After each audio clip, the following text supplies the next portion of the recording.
عليكم وعليكم السلام السلام عليكم وعليكم السلام. Assalamu alaikum wa rahmatullahi ta'ala wa barakatuh, chers auditeurs et auditrices de la 95.fm.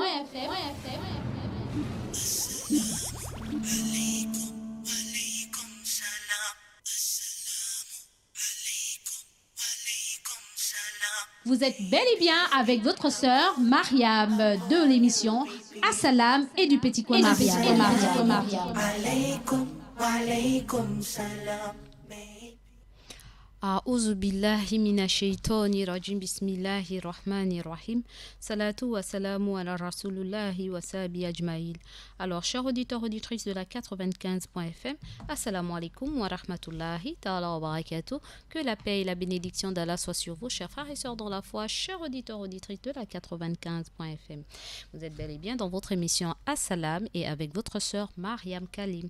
Alors, chers auditeurs, auditrices, bienvenue dans votre émission, n'est-ce pas? Et nous sommes le jeudi 6 décembre 2018 qui correspond au 28 Rabi al-Awal 1440. Nous sommes le jeudi 6 décembre 2018 de l'année grégorienne qui correspond à l'année islamique au calendrier lunaire, le calendrier islamique au 28 Rabi al-Awal 1440, chers frères et sœurs dans la foi. Alors, chers auditeurs, auditrices, vous savez très bien que le jeudi, c'est le jour de nos auditeurs.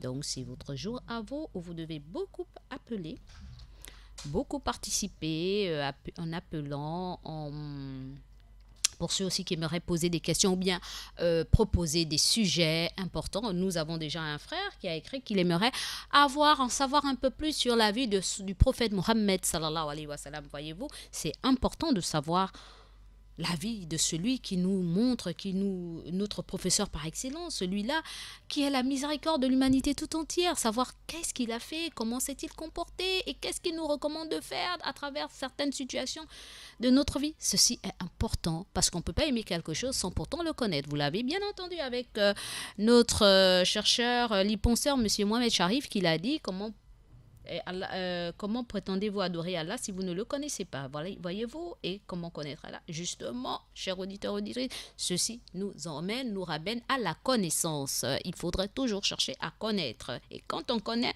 on n'est pas pareil que celui qui ne connaît pas. Et on sait pourquoi on fait des choses, pourquoi on prie, pourquoi on fait ceci ou cela. Et c'est pour cette raison, chers auditeurs, auditrices de la 95.fm, je nous recommande à tous, moi comme vous, moi d'abord qui parle, n'est-ce pas, de ne pas être curieux, de ne pas s'intéresser aux choses qui ne nous apportera rien. Parce que le jour où on va nous poser des questions concernant notre vie, chers auditeurs, auditrices, on ne va pas nous demander « Es-tu sûr que tel a vraiment fait ceci ou ce... » Non, on va nous demander « Qu'as-tu emmené? Qu'en as-tu fait de ce que je t'ai offert ?»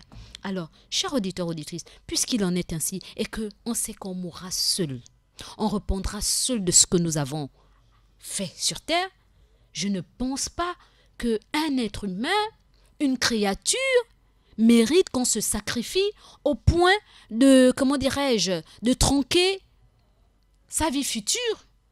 Parce que une personne, je ne l'aimais pas, ou il ne me plaisait pas, etc. Donc, je vais passer mon temps à me focaliser sur lui en le souhaitant comment dirais-je, tous les maux, tous les affres de la terre, en le maudissant, en le faisant ceci, alors qu'il ne te connaît même pas, il dort bien, il vit bien, et toi, tu es en train de ruminer cette rancœur, et ta foi prend un coup, parce que lorsqu'on a la foi, on doit toujours penser positivement. N'en déplaise aux uns, que ça plaise aux autres ou pas, tu dois toujours tout faire pour polir ton cœur, avoir que la positivité, les pensées positives, afin que Allah, subhanahu wa ta'ala, puisse te favoriser. Mais si tu penses négativement des autres, ainsi de suite, mais tu demandes à Allah, je veux ceci, je veux cela. Mais pourquoi tout pour toi et rien pour l'autre? Donc tu penses que je t'ai créé sur cette terre-là pour avoir tout pour toi, pour faire du mal aux autres, pour penser du mal aux autres, alors que le but de ta création n'est pas celle-là. Parce que si tu te comportes bien envers la créature d'Allah, si tu veux pour l'autre ce que tu aimerais que pour toi-même, voyez-vous, Mais tu ne peux qu'avoir des bonnes choses. Tu ne peux qu'avoir des bonnes choses parce que tu dégages en toi la positivité. Mais lorsqu'on est négatif, c'est vrai, d'aucuns diraient, on a constaté qu'il n'y a que les mauvais qui bénéficient des bonnes choses de ce monde. Oui, mais c'est toi qui penses que c'est réellement des bonnes choses. C'est toi qui penses aussi qu'il bénéficie réellement des bonnes choses. Mais tu ne sais pas aussi que c'est une épreuve pour lui. Et ceci lui sera défavorable le jour de la reddition des comptes, le jour où on va lui demander qu'en as-tu fait des biens que je t'ai donnés. Voyez-vous, chers auditeurs, auditrices de la 95.fm. Et je reviendrai toujours sur cette histoire, chers auditeurs, auditrices de la 95.fm. Une histoire que j'ai toujours tendance à dire à mes sœurs qui se plaignent. Je n'ai pas de mari, je n'ai pas d'enfant, je n'ai pas de ceci, je n'ai pas de cela. Je leur dis, mais subhanallah. Subhanallah. Louange à Allah. Mais vous racontez quoi là? Vous n'avez pas d'enfant. Dites alhamdulillah. Vous savez pourquoi? Mais parce que vous n'avez pas de compte à... vous n'allez pas répondre d'eux. Mais nous qui avons des enfants, nous avons des comptes à rendre à Allah. Qu'en as-tu fait des biens précieux que je t'ai donnés? Qu'en as-tu fait? Alors un parent qui dort sur ses lauriers, qui s'en fout complètement de que mes enfants, mon Dieu, qu'est-ce que je vais dire à Allah le jour de Yom Al-Qiyamah? Qu'est-ce que mes enfants font? Vraiment, comment se comportent-ils? Est-ce que ce sont des croyants, tout ça là? Les parents qui n'ont pas ce souci-là dans leur tête. Mais, chers auditeurs, auditrices, c'est grave. C'est grave. Parce que Allah il nous a confié ces êtres qui sont chers. Il nous a dit, voilà, je vous les donne, voilà un dépôt précieux. Éduquez-les. Faites-en des bonnes créatures. Faites-en mes serviteurs. Et nous, qu'est-ce qu'on en a fait? On en a fait des êtres de dunya, du monde terrestre. Aujourd'hui, on ne peut que s'en prendre à nous-mêmes. D'aucuns vont dire, oh, faut pas dire ça.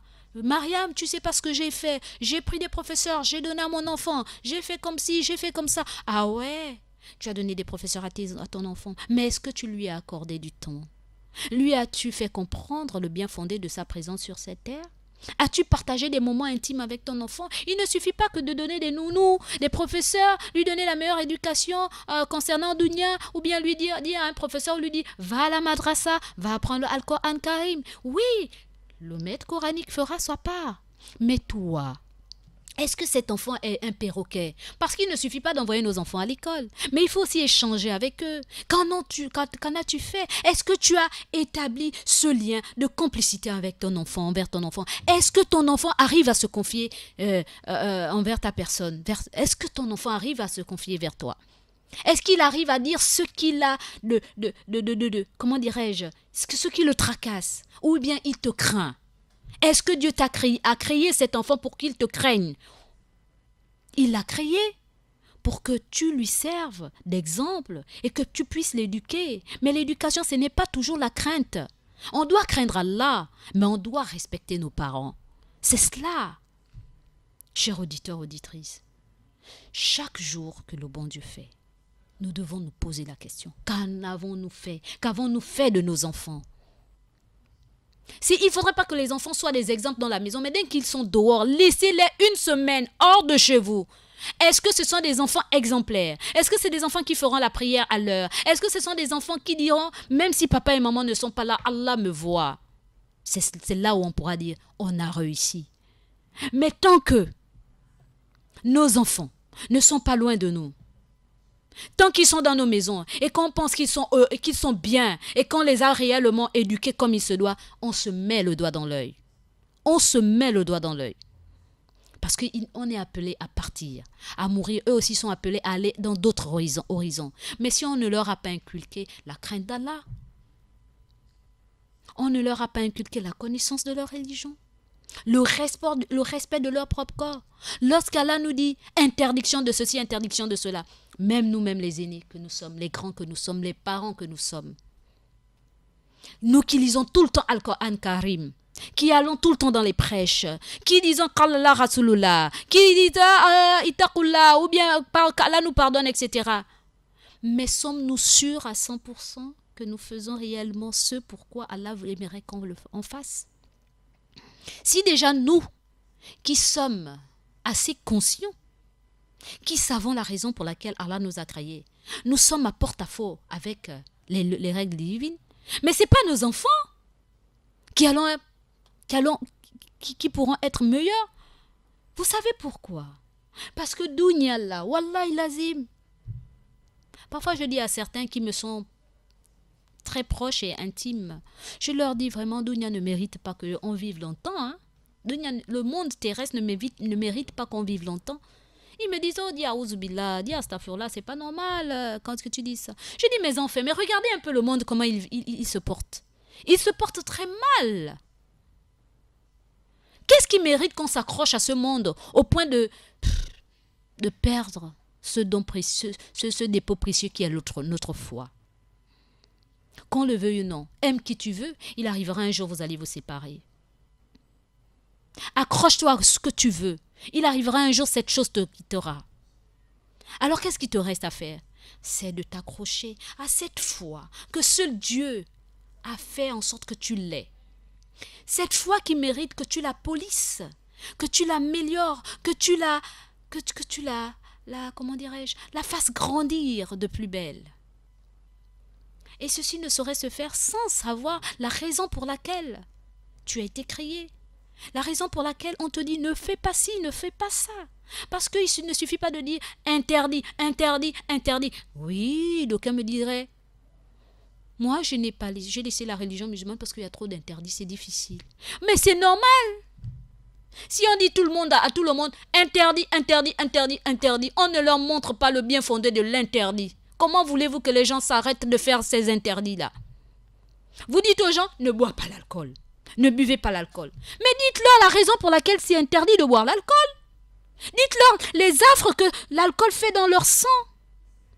Dites-leur combien de fois l'alcool est nuisible à leur santé. Même les jus de fruits que nous buvons.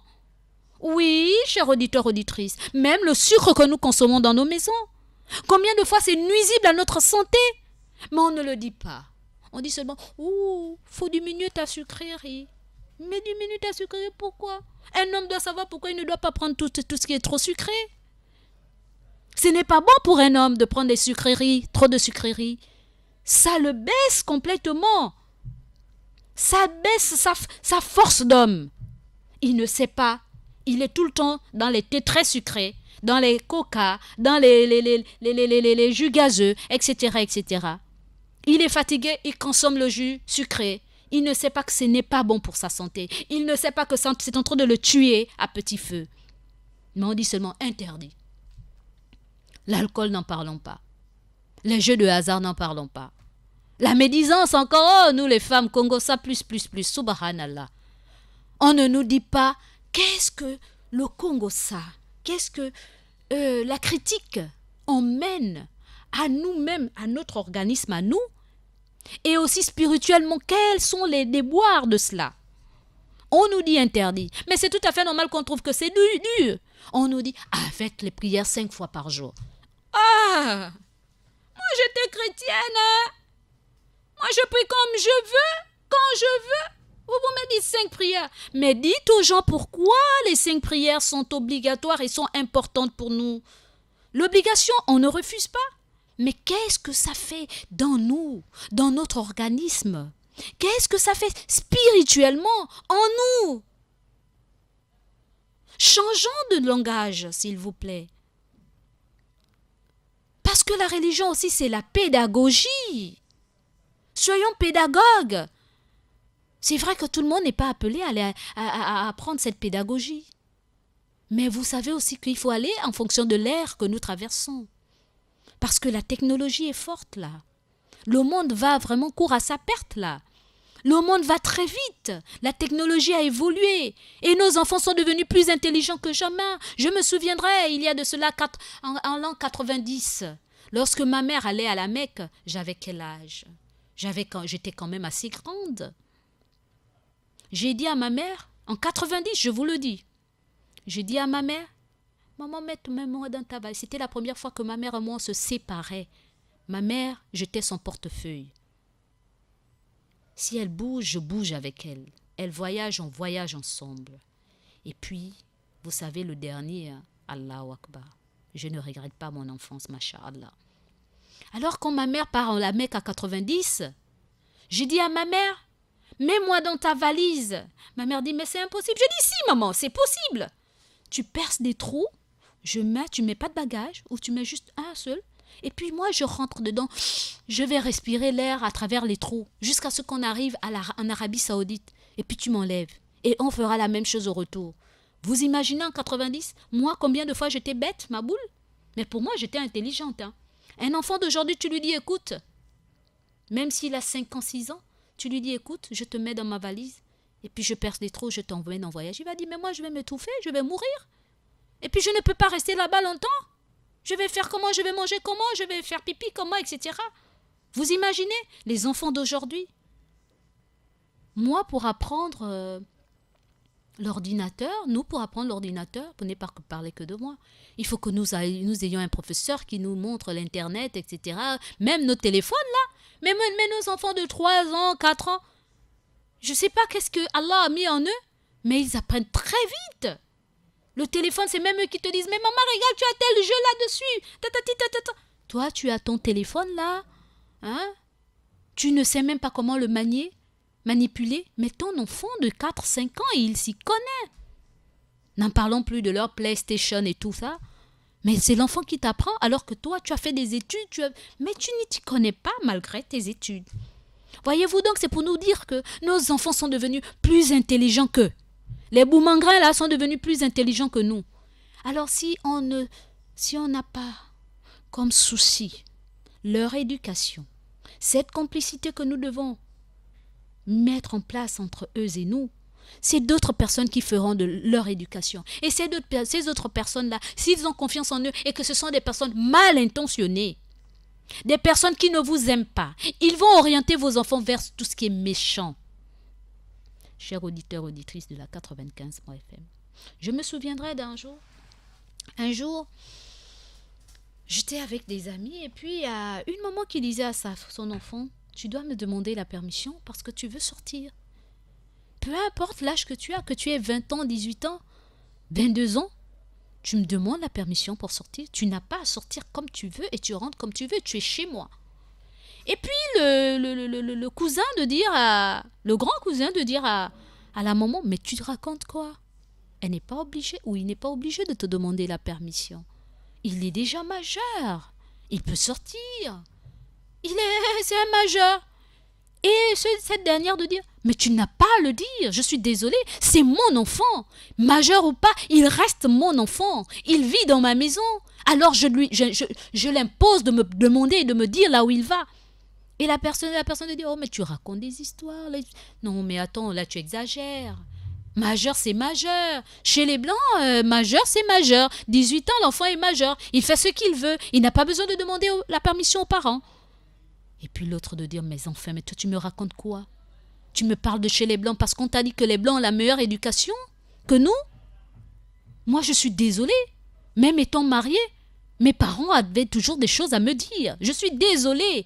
C'est une éducation et chez nous, tu es majeur lorsque tu quittes la maison de tes parents en tant qu'Africain pour aller en mariage dans une autre famille. Et là-bas, tu feras ce que ton mari te demande de faire.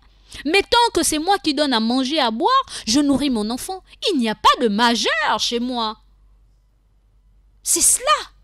On est d'abord africain et fier de l'être. C'est ça. Alors de quoi on me parle? Aujourd'hui, lorsque nous étions, et alhamdoulilah, ça me rappelle la réunion d'hier avec le secrétaire général du Parti démocratique gabonais, Dodo Bourenza, il nous a dit que lui, non, c'est quelqu'un d'autre qui a parlé d'instruction civique, etc., qu'à l'école on le faisait, et lui de renchérir en disant effectivement c'est pour cette raison que on doit repartir, on doit être formé, etc. Mais vraiment c'était magnifique. J'en ai appris beaucoup de cette réunion et j'en suis fière. Alors vous voyez, chers auditeurs, auditrices, l'instruction civique à l'époque, dans nos bancs de l'école, dès que tu partais au primaire, au CP, on te disait pour quelle raison tu ne dois pas jeter le papier à terre, sur la route, dans la cour. On t'expliquait pourquoi tu dois le mettre dans la poubelle. L'instruction civique. Pourquoi il faut respecter le drapeau gabonais? Pourquoi il faut respecter l'hymne national? Pourquoi au matin, avant de sortir de chez toi, tu dois te laver le corps? Et toutes ces éducations-là, c'était important, ça contribuait au devenir d'un bon citoyen, d'une bonne créature d'Allah. Et cette éducation, nous l'avons encore en profondeur dans notre merveilleuse religion qui n'est autre que l'islam. L'islam te dit comment tu dois rentrer dans les toilettes, ce que tu dois dire, comment tu dois t'asseoir, de quelle direction tu dois emprunter avant de déféquer. L'islam te dit, quand tu as terminé, comment tu dois te nettoyer. L'islam te dit, lorsque tu sors, tu dois glorifier Allah de t'avoir permis de déféquer tranquillement avec déposer ce qui était nuisible pour ton corps. L'islam te le dit. L'islam t'apprend lorsque tu termines, avant de sortir de ta maison, tu n'as pas besoin d'un gris-gris, tu n'as pas besoin de ceci ou cela. Tu fais tes ablutions, tu fais des invocations, tu sors de chez toi. L'islam te dit, quand tu rentres dans ta maison, voilà comment tu dois faire. Quelle est l'invocation que tu dois dire? L'islam te l'apprend. L'islam te dit, lorsque tu dois dormir, qu'est-ce que tu dois faire? Avant de dormir, tu ne te jettes pas comme un malpropre dans ton lit. Non, cher auditeur. L'islam te donne encore cette éducation islamique que j'appelle l'éducation civique de la créature d'Allah. Avant de monter sur ton lit, tu dois pousseter ton lit. Parce que ce que tu oublies, c'est que dans ce monde, il y a des entités que toi, tu ne vois pas, que ton œil ne voit pas. Mais ils vivent avec toi. Alors l'islam te dit, avant de te coucher, poussette, parce qu'il se pourrait que ces entités ont déposé leurs choses. Mais puisque tu as récité des invocations qui chassent ces personnes, ces entités invisibles, alors maintenant, l'islam te dit, avant de te coucher, fais des invocations, confie-toi à Allah, parce qu'il y a des gens, des êtres mal intentionnés ou des créatures mal intentionnées qui cherchent à te nuire. L'islam te dit, vas-y, fais ceci. L'islam te dit, lorsque tu te couches, commence à te coucher du côté droit. Et scientifiquement parlant, nous avons le pourquoi, le comment de ces choses-là. L'islam te dit, ne dors pas nu. L'islam te le dit, complètement nu comme Adam et Ève. L'islam te dit, couvre-toi. Et scientifiquement encore parlant, il y a des raisons pour lesquelles on doit se couvrir. Même lorsqu'on dort. Dors léger, mais pas complètement comme Adam et Ève, parce qu'il se pourrait que tu dormes très mal. Ceux qui font le karaté la nuit, là, tu vas te retrouver les pieds, jambes écarts. Et puis, il y a des entités qui viennent profiter. Après, tu dis, oh, je ne fais pas d'enfant, oh, je n'ai pas de mari, oh, je n'aime pas mon mari, oh, je ne... Mais tout simplement parce que ces entités sont venues abuser de toi spirituellement, invisiblement. L'islam te dit, fais comme ci, fais comme ça, fais comme ci, fais comme ça. Et puis tu dis, j'ai été dans l'islam, j'ai rien vu, j'ai tous les malheurs du monde, je suis comme ci, j'ai fait comme ça. Mais parce que tu n'as pas appliqué le mot d'emploi, tu ne l'as pas fait, tu ne l'as pas appliqué et tu t'attends à quoi? Mais tu ne peux qu'avoir les malheurs. Celui qui sait et celui qui ne sait pas, est-ce qu'ils sont pareils? L'islam te dit, lorsque tu es éprouvé, ne te décourage pas. L'islam te dit, tu as la solution de ton épreuve. L'islam te dit, lève-toi dans la nuit, prie. L'islam te dit, Allahu Akbar, Allahu Akbar. L'islam te dit, même quand tu es fatigué, lorsque tu es pas... L'istighfar, même étant fatigué, tu dis astaghfirullah wa atubu ilayh, ça te donne des bénédictions, mais ça te purifie aussi. Mais ça te coûte quoi? Tu n'auras pas meilleur que cela. L'islam n'est pas venu pour nous fatiguer. L'islam est venu pour nous améliorer. Pour nous dire que la vie ne peut pas nous dépasser. La vie a été créée pour nous, mais nous avons été créés pour l'au-delà. L'islam nous le dit. L'islam nous l'indique. Et l'islam nous dit aussi, ne t'attache pas trop à ce monde, parce que ce monde est appelé à partir. Tu veux vous imaginer? C'est ça l'islam. Et cet islam, on ne saurait la comprendre sans pourtant apprendre la vie, le pourquoi, le comment de comment notre prophète a transcendé certaines épreuves, s'est comporté face à certaines épreuves, etc., et etc., et etc. Et pour couronner le tout, le mode d'emploi, le meilleur mode d'emploi qui existe dans le monde, qui n'est autre que Al-Qur'an Karim, le dernier livre d'Allah révélé à l'humanité tout entière, pas aux musulmans seulement, à l'humanité tout entière, à toutes les créatures d'Allah. Cette parole d'Allah qui s'adresse à nous, créatures d'Allah, cette merveilleuse lettre qui s'adresse à nous, qui est la solution à tous nos maux, à tous nos problèmes, le mode d'emploi de cette vie. Et oui, chers auditeurs, auditrices, moi comme vous, nous sommes tous coupables. Mais c'est pour cette raison que ceux qui ont quand même cette petite éveil de conscience doivent dire non, je ne suis pas dans le Congo-ça. Je refuse le Congo-ça, je refuse la calomnie, je refuse la jalousie, je refuse tout ce qui peut me noircir. C'est pas parce que moi, Mariam, je tape Moïse tous les jours que je dois envier Fatou ou Poulera ou bien, comment dirais-je, Aminata qui est dans sa voiture. Pourquoi? Qui ne dit pas que les pas que je marque là, je tape Moïse là, c'est le nombre aussi de mes baraka et aussi la purification de tout ce que j'ai. Pourquoi je vais me permettre de dire pourquoi elle, pourquoi pas moi? Subhanallah. Tu vois l'autre en costume dans son véhicule qui va au bureau. Toi, tu es là en camis en tête de piété. Tu dis, Aouz Billah, franchement, c'est mécréant là. Allah t'a dit que c'est un mécréant? Allah t'a dit que parce qu'il s'habille comme ça, il est mécréant? Parce qu'il est dans sa voiture, il est mécréant? Aouz Billah. Vous voyez des préjugés comme ça? Ce sont des choses, on ne s'en rend pas compte. On pense que c'est tout petit, mais c'est à une grande portée dans notre spiritualité. Toi, tu es tout le temps en veste avec ton petit voile. Et puis, quand tu vois ta sœur musulmane aussi, qui est en niqab ou qui est en hijab, correctement habillée, tu dis, celle-là n'a pas compris c'est quoi l'islam. Et puis toi, tu frimes avec ton véhicule là. Tu dis que celle-là, elle pense que c'est parce qu'elle est habillée comme ça qu'elle pense qu'elle a la foi. Qui t'a dit que... Attends, elle ne voit pas qu'elle souffre, il y a le soleil. Oh, c'est nous... Mais franchement, regardez, Allah m'a donné la voiture, je suis dans la clim, je gagne plus qu'elle. Mais qui ne te dit, tu penses que parce qu'elle est piétonne, qu'elle est habillée en niqab ou qu'elle est habillée en hijab, que ça veut dire que toi tu as plus de foi, ou bien que parce que toi Allah t'a tellement gracié qu'elle n'est pas graciée? Bien au contraire. Elle qui est habillée en niqab ou bien en hijab, voilà, qui piète, Allah lui a donné ce que toi tu n'as pas. Parce que tu n'as pas compris que quand Allah t'a donné ce bien-là, c'est pour justement faire bon usage et pour que tu t'améliores dans ta foi, dans ta religion. Et que le service que tu dois rendre à cette personne qui est piétonne, tu ne sais pas. Ne t'enorgueillis pas. Tu ne sais pas de quoi est fait demain. Et même le jour de Yom Al-Kiyama, qui te dit que c'est parce que tu as su ça, que ça veut dire que tu as gagné.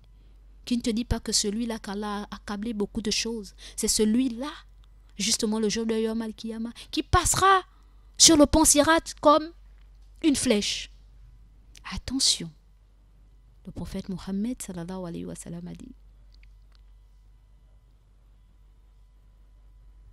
Non, je ne vais pas m'étendre parce que ça c'était juste un conseil. Alors donc mes frères et sœurs dans la foi, je vous dis, nos enfants sont nos précieux.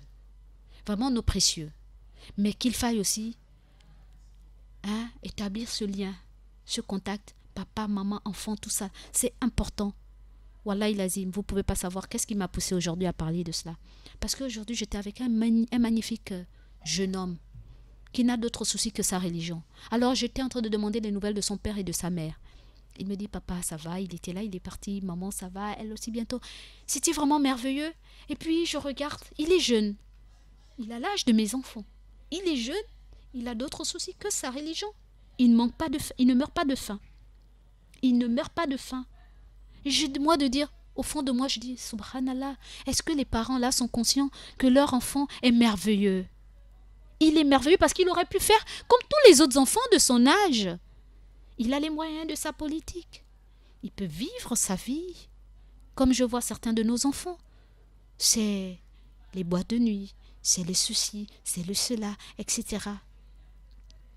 Mais qu'en est-il de ta vision, de ton avancée religieuse? Qu'en est-il?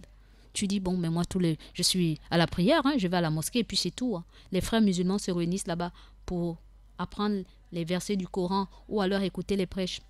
Pas la peine. Tu dis, oh, moi j'ai déjà fini la prière, c'est ça l'obligation, le reste, c'est pas mon problème. Même les vendredis où il faut quand même se retrouver, peine perdue. L'enfant, il s'en fout, c'est pas son problème. Mais à quel moment tu te donnes à Allah? Parce que tu fais les 5 prières et tu dis que c'est bon. Nos sœurs n'en parlons pas. Nos sœurs, nous là, n'en parlons pas. Quand on est devant les séries là, des heures et des heures sur les séries. Quand c'est la prière, c'est qu'au bout de même pour se lever là, pour aller faire la prière, on trouve que c'est même lourd quoi. Parce que la série, cette illusion là est plus importante que la prière. Ce qui fait qu'on fait vite la prière, même 5 minutes là, c'est petit. C'est trop nous demander. On ne peut même pas passer 10 minutes. Les invocations, on bâcle, on n'en veut plus. Qu'Allah nous pardonne. Qu'Allah nous fasse comprendre ce que nous devons comprendre de cette vie et de l'au-delà. Qu'il enlève cette dunya de notre cœur. Vraiment, c'est fort. C'est vraiment fort. Et Satan a juré par tous les noms de nous induire dans l'erreur. Qu'Allah nous aide. Qu'Allah nous pardonne et qu'Allah reforme nos cœurs. Qu'Allah fasse en sorte que tous ceux et celles qui ont de la rancœur envers les dirigeants de ce pays, qu'ils changent leur position. Parce que Allah, là, il voit tout, il sait tout, il sait pourquoi il nous les a imposés et nous devons faire avec. Sinon, prier pour que Allah change leur cœur. Si tel est qu'ils sont méchants, ils sont mauvais. Et s'ils sont bien, qu'Allah les renforce encore. En mieux. C'est cela, être croyant. Le croyant, dites du bien ou taisez-vous. Dites du bien ou taisez-vous.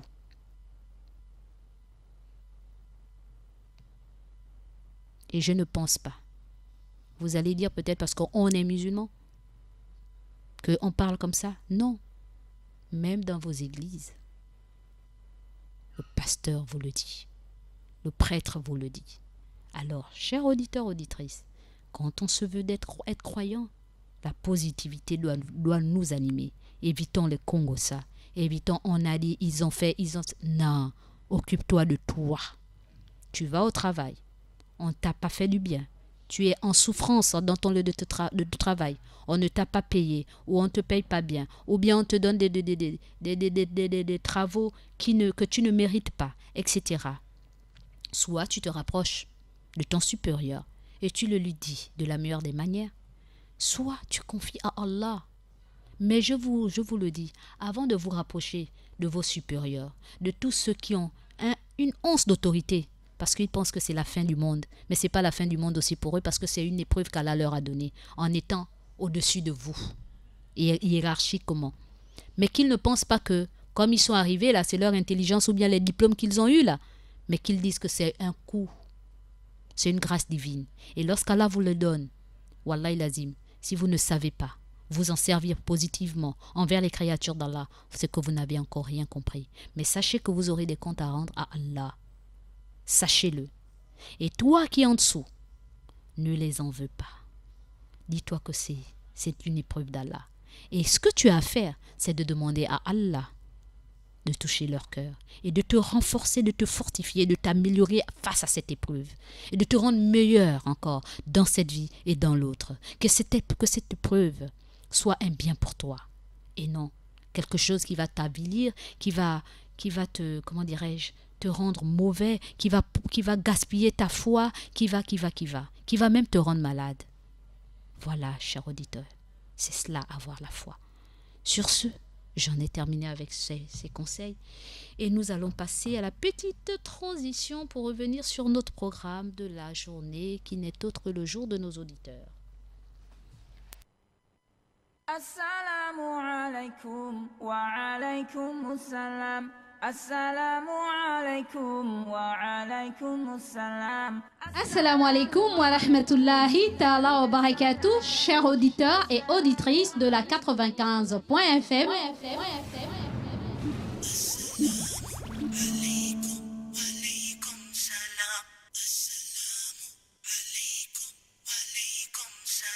Vous êtes bel et bien avec votre sœur Mariam de l'émission Assalam et du Petit Coin Mariam. Alors, chers auditeurs, auditrices, pour ceux qui nous prennent en cours, nous sommes sur la première partie, n'est-ce pas? Nous avons d'abord commencé par les conseils de la matinée. Ensuite, nous allons faire la lecture de notre magnifique parole divine, la dernière parole révélée aux nations tout entières, Al-Qur'an Karim, et nous allons lire juste un petit verset de la sourate 21, verset 107, Al-Anbiya, n'est-ce pas? Alors, le verset 107, Allah nous dit A'udhu billahi minash shaitani rajim, bismillahir rahmanir rahim. Je cherche protection auprès d'Allah contre Satan le maudit, au nom d'Allah, le tout miséricordieux, le très miséricordieux. Et nous ne t'avons envoyé qu'en miséricorde pour l'humanité. Et nous ne t'avons envoyé qu'en miséricorde pour l'univers. Allahu Akbar, Sadakallahu, Sadakallahu Lazim. Cette vérité émane de mon Seigneur le Très-Haut. Allah s'adressant au prophète Mohammed sallallahu alayhi wa sallam, justement parce qu'il savait aussi qu'il y aura des créatures comme nous autres qui cherchons toujours le dalil ou alors une preuve que vraiment le prophète là est vraiment l'envoyé d'Allah. Alors, vu que le Coran est la parole d'Allah, Allah nous certifie en s'adressant à son prophète que nous ne t'avons envoyé qu'en miséricorde pour l'humanité, pour l'univers. Donc, le prophète Mohammed sallallahu alayhi wa sallam est une miséricorde pour le monde entier, chers auditeurs, auditrices. Alors, sans transition, nous allons passer aussi au hadith, à la parole du prophète Mohammed sallallahu alayhi wa sallam. Alors, qu'est-ce qui s'est passé? A'udhu billahi minash shaitanir rajim. Au nom d'Allah, le tout miséricordieux, le très miséricordieux. D'après un compagnon, n'est-ce pas, d'après Abdallah ibn Salam, qu'Allah l'agrée, lorsque le prophète, paix et bénédiction d'Allah soit sur lui, venait d'arriver à Médine, les gens se sont précipités vers lui et j'étais parmi ceux qui sont allés vers lui. Lorsque j'ai médité sur son visage, donc lorsque j'ai observé et j'ai médité sur son visage, j'ai vu qu'il ne s'agissait pas du visage d'un menteur. La première chose que j'ai entendue de ces paroles est « Ô gens, propagez le salam, offrez à manger,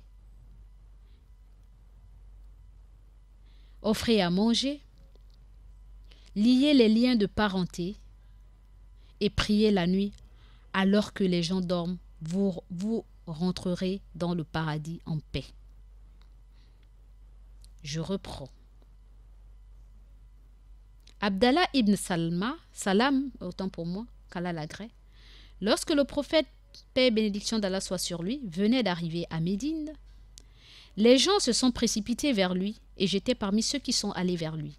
Lorsque j'ai médité sur son visage, j'ai vu qu'il ne s'agissait pas du visage d'un menteur. La première chose que j'ai entendue de ces paroles est « Ô les gens, propagez le salam, offrez à manger, liez les liens de parenté et priez la nuit alors que les gens dorment.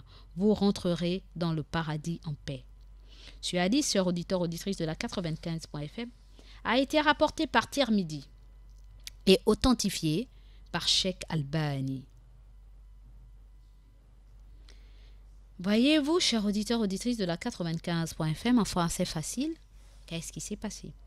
Un des compagnons du prophète de cette époque, à l'époque, il a vu, lorsque le prophète est venu à Médine et est parti de la Mecque pour Médine, lorsqu'il est arrivé à Médine, il y a un attroupement qui allait vers lui, un attroupement de personnes qui allaient vers lui. Et lui aussi, il a suivi l'attroupement. Et lorsqu'il est arrivé, il a observé le prophète. Il a médité sur le visage du prophète. Il a vu que, à travers le visage du prophète, il y avait de la sincérité. Il a vu que ce n'était pas un menteur. Et il dit que la première chose qu'il a entendue du prophète Mohammed sallallahu alayhi wa sallam, c'était celle-là. Oh les gens, propagez le salam, donc propagez la paix. La paix, donc la salutation de paix. Parce que la paix là, quand on l'a dit sincèrement, c'est pas le salam des hypocrites, hein, le salam de la sincérité, hein, que paix sur toi là. Propagez la paix, hein. Offrez à manger la nourriture, hein. Liez les liens de parenté, hein. Renforcez la parenté et priez la nuit, hein. Faut qu'on prie beaucoup la nuit pendant que les gens dorment. Et nous allons entrer dans le paradis en paix. Nous entrerons au paradis en paix. Si on respecte cela. Le salam, que la paix d'Allah soit avec vous. Assalamu alaikum. Mangez là. Offrez à manger. Ce geste, que cette communauté brille de tous ces feux de gloire, de lumière. Bismillah, Kailek, viens manger. Bismillah, tu veux pas un peu? Tu veux pas partager le bout de pain avec moi? Tu veux pas partager mon riz? Etc. Masha'Allah, donnez à manger. Donnez. Le prophète a dit, hein, il prend Allah en témoin, qu'il jure par Allah que nul ne mourra pauvre parce qu'il a donné. Bien au contraire, le fait de donner, tu auras toujours quelque chose. Même au moment où tu ne t'y attends point, même au moment où tu penses que tout est sombre, Allah va toujours te donner. Et j'ai tellement de preuves autour de moi, j'ai tellement de témoignages concernant cela.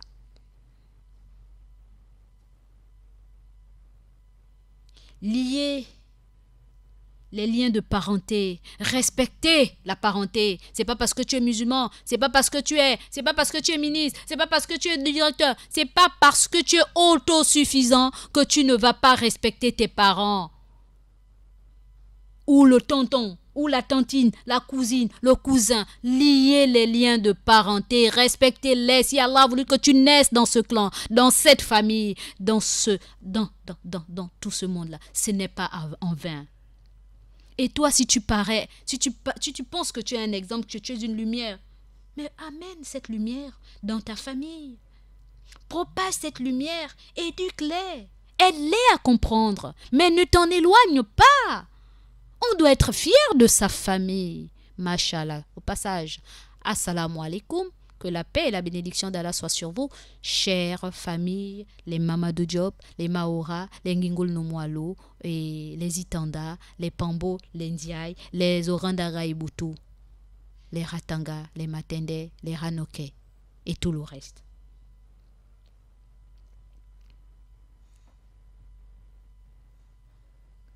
Liez les liens de parenté.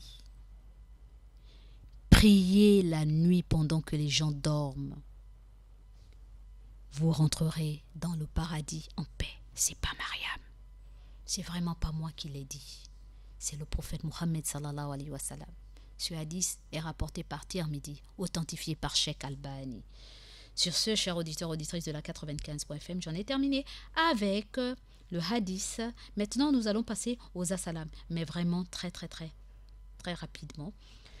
Alors, nous adressons nos assalam au monde entier et particulièrement à toute l'Afrique, spécifiquement à l'Afrique centrale, spécialement au Gabon, à tous ceux qui sont dans le territoire gabonais, et particulièrement à tous les membres du Conseil supérieur des affaires islamiques du Gabon et toutes leurs familles respectives, et particulièrement le grand imam, le président du Conseil supérieur des affaires islamiques du Gabon, le grand imam du Gabon, l'imam Ismaël Hosseini Ossa et toute sa famille. Et nous adressons aussi nos assalam à monsieur Issa Abesso, à toute l'équipe de la radio et de la télévision Nour, particulièrement le DG de la radio et de la télévision, M. Issa Abessolo et toute sa famille. Et nous adressons aussi nos assalam à M. Ali Radjoumba et toute sa famille, à M. à l'imam Youssouf Ndiengi et toute sa famille, à mon frère de cœur, Moussa Ndiengi et toute sa famille, à mon frère personnel, Abdul Kadria et toute sa famille, sans oublier tous ceux et celles qui travaillent au sein de la radio et de la télévision Nour, les musulmans comme les non-musulmans et leurs familles respectives, et particulièrement Axel Kumba, n'est-ce pas? Ma salam, à Hugues Mandongi et à Ida Ibinga, sans oublier Maël Manomba, n'est-ce pas, qui n'est plus à présenter. Et aussi à Lordine, à Chérel, à toute l'administration de la radio et de la télévision Nour, sans oublier Ma Koulbi. Alors, un salam aussi à celui-là qui nous sert de gardien au niveau de la radio, n'est-ce pas? Un salam particulier à toi, mon frère. Un salam particulier aussi au boutiquier à côté. Ah, ce boutiquier à côté, là. Moussavou Mabika Badinga. Moussavou Madinga. Badinga.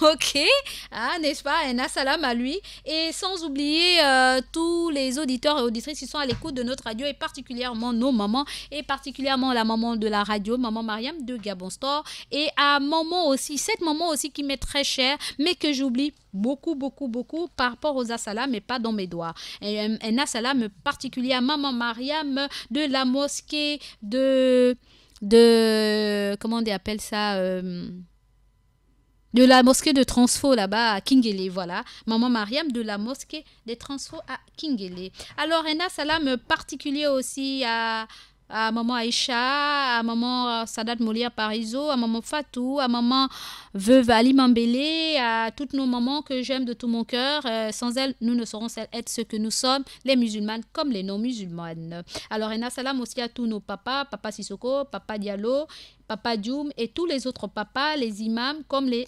non-imams et tous les fidèles et prédicateurs. Un salam particulier aussi à mes coachs, ces papas que j'aime de tout mon cœur. Un salam particulier aussi à toutes mes sœurs que j'aime de tout mon cœur, et particulièrement à Wanzete, à Aïcha Kumba Kumba, à Jakak, Poulenga Ndiengisa, et aussi à Fatouma Vioga, Zainab Rajumba, Aïcha Raissa Misha Kapito, à Aïcha Mavungu, et j'en passe, Zena Babou Ali, Adja Gambo, Veuve Baba Saliou, et Awa Owondo Garba, et toute la famille Owondo et la famille Mohamed qui est du côté de Nombakele. Un salam particulier aussi à tous mes fils et à mes filles, particulièrement Saliou Mohamed et la Madrim Team.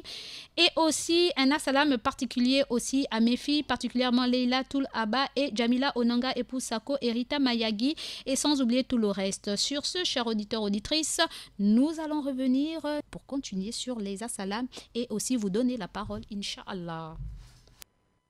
Assalamu alaikum wa alaikum assalam. Assalamu alaikum wa alaikum assalam. Assalamu alaikum wa rahmatullahi ta'ala wa barakatuh, chers auditeurs et auditrices de la 95.fm.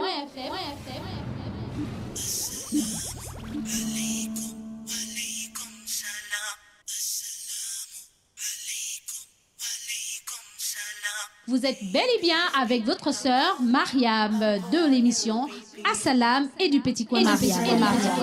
Alaykum wa alaykum salam. May peace be upon you be peace. Oh, oh, oh. Vous me retrouverez dans votre émission tous les jours du lundi au jeudi de 9h à 11h. Assalamu alaykum.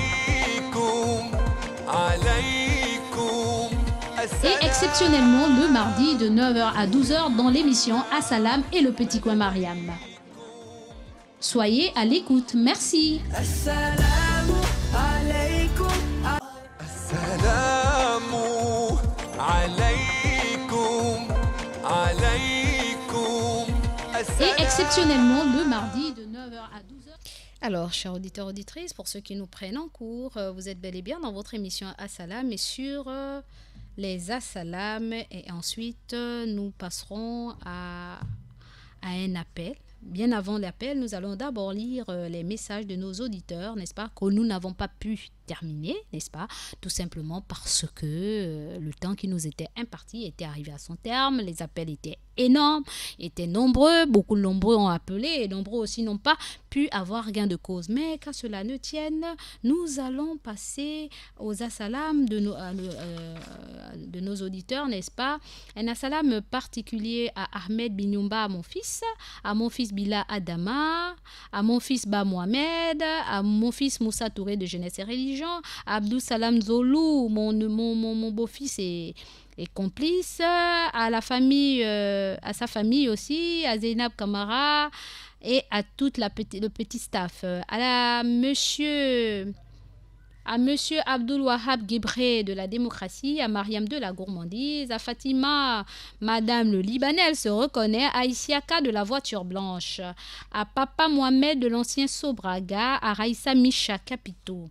Alors, chers auditeurs, auditrices de la 95.fm, nous avons aussi un assalam particulier aussi à celle-là, n'est-ce pas, qui m'épique, qui m'écoute et qui me dira tu m'as encore oublié, n'est-ce pas, à Aïcha Benga et aussi à Maman Benga Bengon qui n'est plus à présenter. Un assalam particulier aussi à Fatima Ochagé, n'est-ce pas, et à toutes les femmes de la dynamique des femmes leaders pour la paix, la DINAFLEP. Alors, un assalam particulier à ma présidente Bérangère Minang et à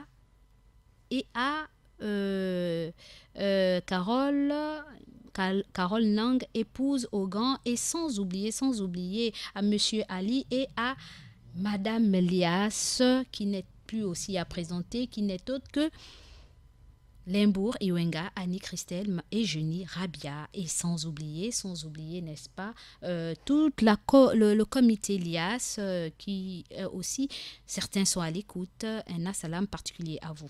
Alors, nous avons des assalams ici. Salam à vous, salam à Maman Mariam, la maman de la radio, salam à tous les musulmans, c'est Mbachi Aboubakri. Un assalam aussi à Monsieur Mbachi Aboubakri. Un assalam aussi à Ibrahim de Plein Ciel. Il a envoyé salam Mariam, un assalam à toi et à tous les auditeurs. Vive l'islam, c'est ton frère Dabo Ibrahim de Plein Ciel. Merci beaucoup Dabo Ibrahim de Plein Ciel. Un autre message depuis hier. Bonjour madame, que Allah le miséricordieux nous pardonne et nous accorde sa grâce divine. Qu'il vous bénisse, très belle émission. Frère Serge à Bikele. Un assalam aussi à vous monsieur Serge de Bikele. Merci beaucoup. Alors nous avons encore d'autres SMS via le 06 24 92 80. Alors, assalam Maman Mariam, assalam à tous les musulmans du monde, assalam à tous les imams Abdulaziz Keïta, à l'imam Bouné, à l'imam Sangaré, à tous les imams du monde, assalam à tous les travailleurs de la Radio Nour, assalam à tous les auditeurs et auditrices de la Radio Nour. Merci beaucoup Maman Mariam pour votre magnifique histoire, qu'Allah vous récompense de la meilleure des manières. Encore merci beaucoup Maman Mariam, qu'Allah nous donne la foi sincère, qu'Allah nous donne la patience, qu'Allah nous guide sur le droit chemin, de la part de Sidi Lassina. Assalam à vous. Wa alaykoum salam. Merci beaucoup Sidi Lassina. Alors nous avons encore d'autres SMS via le 06 24 92 80. Assalamu alaikum à tous les auditeurs et à tous les travailleurs de la radio Nour. Assalam à Maman Mariam de Gabon Store, à Mariam de la gourmandise, à vous Maman chérie. Wa alaykoum salam. Merci pour les histoires, qu'Allah nous donne la foi sincère, qu'Allah vous récompense de la meilleure des manières. Rabietou de Saint-Georges. Merci beaucoup ma fille Rabietou de Saint-Georges. Un assalam particulier à toi ma fille, à moi. Alors, nous avons d'autres SMS. Assalamu alaikum à tous les auditeurs et auditrices de la Radio Nour et à tous les musulmans du monde entier. Merci de la part de Monsieur Kanté. Merci beaucoup Monsieur Kanté, qu'Allah vous récompense de la meilleure des manières. Alors, chers auditeurs, auditrices, comme surprise, avant de vous donner le téléphone, n'est-ce pas, le 06 24 92 80, c'est le numéro d'appel, n'est-ce pas, et le 06 24 92 80, qui est aussi le numéro de vos SMS, vous pourrez déjà envoyer. Mais avant d'appeler, chers auditeurs, auditrices, nous allons encore passer la parole à celui-là qui est un de mes coachs, qui est un coach à moi, qui m'est très précieux, n'est-ce pas, et qui va encore et encore nous édifier, n'est-ce pas, qui n'est pas Il n'est pas un connaisseur, mais c'est un génie de l'islam, Masha'Allah, qui n'est autre que Monsieur Ndiaye Albouri, qui va encore nous entretenir concernant le prophète Mohammed sallallahu alayhi wa sallam, la vie du prophète Mohammed sallallahu alayhi wa sallam. J'ose me sacrifier avec mes unités pour appeler ce dernier, car il travaille aussi, n'est-ce pas? Mais il a du temps à nous accorder pour nous édifier. Allô, assalamu alaikum wa rahmatullah, Monsieur Ndiaye Albouri.